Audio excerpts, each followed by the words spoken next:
ये question JEE means 2024 में आया और ये मैकेनिकल प्रॉपर्टीज ऑफ सॉलिड से लिया गया। तो सवाल इस प्रकार है कि the density and breaking stress of a wire are 6 into 10⁴ kg per meter cube and 1.2 into 10⁸ newton per metre square respectively. The wire is suspended from a rigid support on a planet where acceleration due to gravity is 1/3 of the value on the surface of the earth. The maximum length of the wire with breaking is। तो एक तार का घनत्व, मतलब घनत्व हम इसको लिख सकते हैं घनत्व को रो से। तो घनत्व दिया हुआ है rho is equal to 6 into 10⁴ kg प्रति metre cube and breaking stress. तो स्ट्रेस हमारा दिया हुआ है, मतलब स्ट्रेस लिख लेते हैं। स्ट्रेस बराबर है 1.2 इंटू 10⁸ न्यूटन प्रति मीटर स्क्वायर। स्ट्रेस को हम लोग हिंदी में प्रतिबल कहते हैं, ठीक है।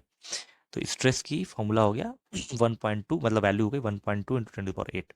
यदि तार को एक ग्रह पर एक कठोर सहायता से लटकाया जाता है तो हम इस तार को किसी ग्रह पे हम लोग यहाँ पे ऐसे लटका देते हैं। इस तरीके से हम किसी भी कठोर सतह से इसे लटका दिया जाता है, ठीक है। जहां गुरुत्वाकर्षण त्वरण, जहां पे जी डैश जो होगा वो कह रहा है पृथ्वी की सतह का 1/3 है, मतलब g/3 है, ठीक है। तो अगर हम लोग इसका मास m मान लें, ठीक है, तो इस पे जो नीचे की ओर भार लटक रहा है उसका टोटल भार हो जाएगा m इंटू जी डैश, क्योंकि यहाँ पे जो भी ग्रह है वहां पे गुरुत्वीय त्वरण जी डैश बोला गया था। तो कह रहा है तो तार की अधिकतम लंबाई जिसके साथ ये टूटती नहीं है। तो हमारा जो ब्रेकिंग स्ट्रेस था, एक बार स्ट्रेस का फॉर्मूला लिख लेते हैं।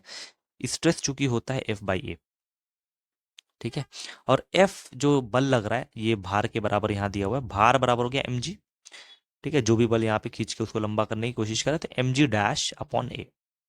मास तो ऐसे दिया नहीं है, तो मास बराबर क्या होता है हम फॉर्मूला जानते हैं, m इज इक्वल टू होता है मास बराबर द्रव्यमान बराबर द्रव्यमान इज इक्वल टू होता है द्रव्यमान बराबर आयतन गुणे घनत्व, ठीक है। तो m बराबर हो गया v इंटू रो। तो यहाँ पे एक बार फिर से करते हैं, तो v into rho into G dash upon ए आ गया।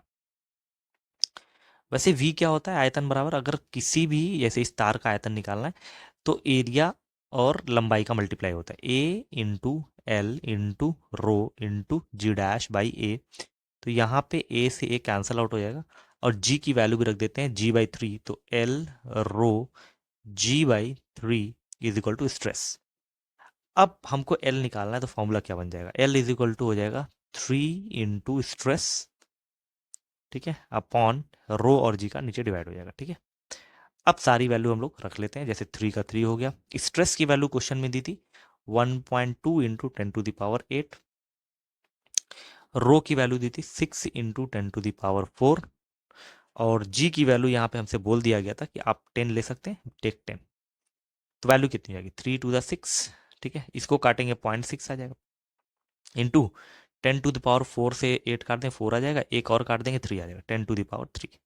तो एल की वैल्यू हमारी हो जाएगी यहाँ से 600 मीटर के बराबर, ठीक है। तो काफ़ी सिंपल क्वेश्चन था जिसमें हमसे पूछ रहा था कि कितनी लंबाई लें कि वो टूटे ना, क्योंकि उसका जो ब्रेकिंग स्ट्रेस था, क्योंकि कोई भी तार को अगर हम लटका देंगे इसके भार की वजह से वो क्या होगा, नीचे तनने लगेगा और एक ऐसा भार या द्रव्यमान आ सकता है या वेट आ सकता है जिसकी वजह से ये पूरा जो है तार टूट सकता है। उसको हम लोग ब्रेकिंग स्ट्रेस कहते हैं। स्ट्रेस जो बल लग रहा है, जो भार लग रहा है F/A के बराबर होता है। एक तरीके से इसको दाब के बराबर भी कह सकते हैं, क्योंकि स्ट्रेस F/A होता है। तो बल होता है mg, जो कि यहाँ पे तार लटकाया गया था, फिर mg डैश कर दिया गया। m बराबर होता है वॉल्यूम इंटू रो, ठीक है।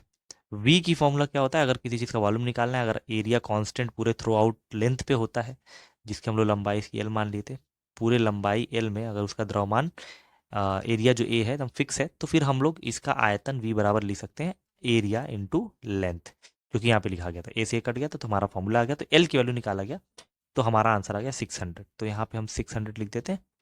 ये एक न्यूमेरिकल टाइप क्वेश्चन था। तो 300 मीटर 600 मीटर हमारा क्या हो गया, फाइनल आंसर हो गया।